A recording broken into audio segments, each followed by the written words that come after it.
Hi, I'm Tim. Welcome to our channel and thanks for logging on. Today we are looking at the Jaeger-LeCoultre Reverso Septantieme in 18 karat rose gold. You can see this 1 of 500 70th anniversary Reverso on our website. Please subscribe to our channel if you enjoy these videos, and click on the card in the upper right hand corner of this video at any time to see our complete listing for this watch with accessories included, additional photographs, and of course complete pricing information. Now on my wrist, 6 1/3 inches, 16 centimeters in circumference, you can see that this truly was the first of the modern oversized Reverso cases. 46.5 millimeters from lug to lug doesn't seem overpowering by the standards of modern sports watches, but in 2002 when this watch debuted, it was a huge step up from the 42 millimeter lug to lug that had been the largest case to date.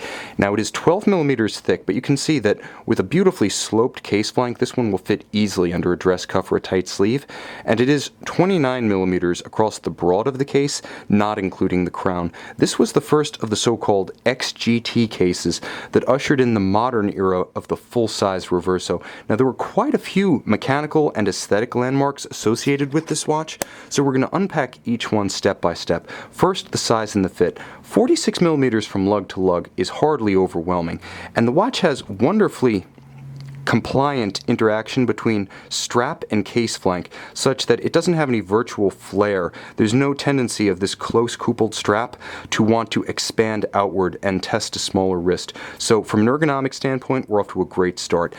The beautifully rendered, monotone stitch brown alligator leather strap does have minimal bolstering to it. It swells as it approaches the lug for a tapered, seamless visual transition, but it is quite supple about its underside where it approaches the soft underside of the wrist.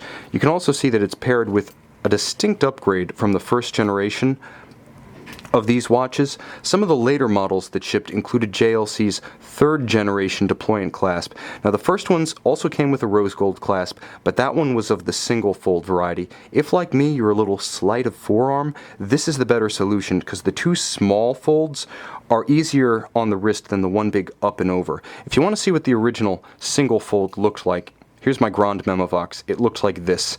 I have to admit this has drawn blood a few times. A small wrist and the one big up and over can be a testing experience. So here you're still getting the correct specification, a rose gold clasp. You're just getting the more up-to-date third generation JLC deployant, the first generation double deployant. Now the case itself is a legend. Known as the XGT, it's incredibly substantial in the hand. The watch is very hefty, and not just because the inside of it is also rose gold. More on that in a minute. You can see the dial is immensely complex. Outboard all the classic elements.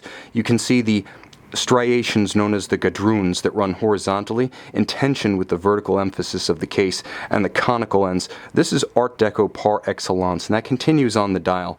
You can see the sober and very neat Arabic numeral track brushed in silver outboard of a Baroque sort of wave pattern, undulating rose lathe guilloche at center. Now there is a lot of guilloche going on here. There's the cut of the date window, there's the cut of the power reserve scale, there's the cut of the day-night indicator at 2 o'clock, there's the cut of the sub-seconds. Now all of this is rendered using a rose lathe by hand, 19th century style. Let's break down what we're looking at.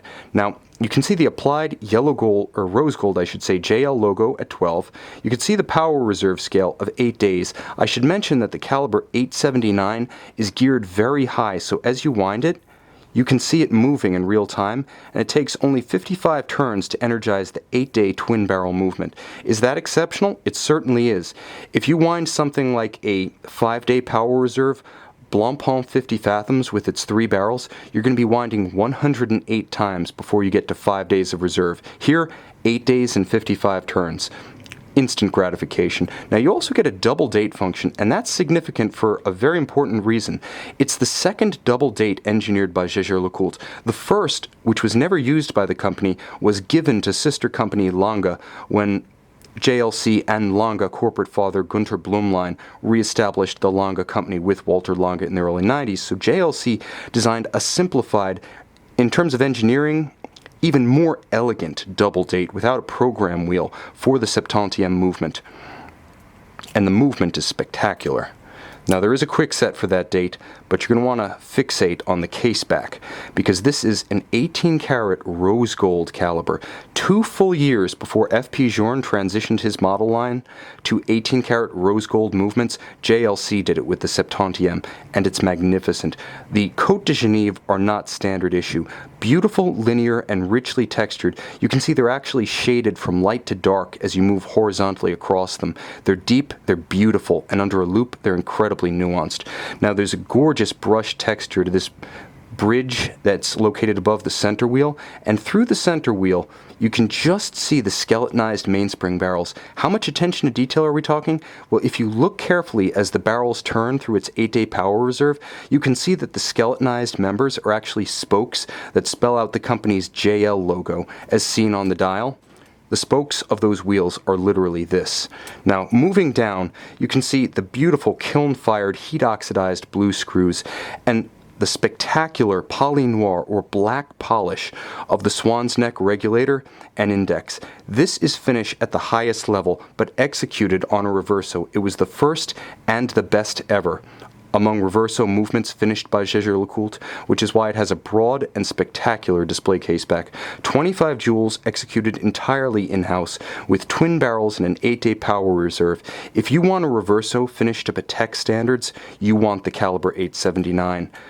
This is a rare opportunity to own a watch that was an acknowledged milestone in the history of one of Switzerland's great houses of high horology.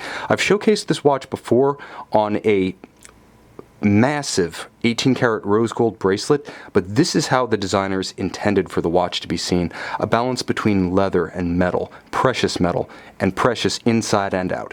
You can see this Jaeger-LeCoultre rose gold Septantieme with 18 karat rose gold movement on our website and take it home.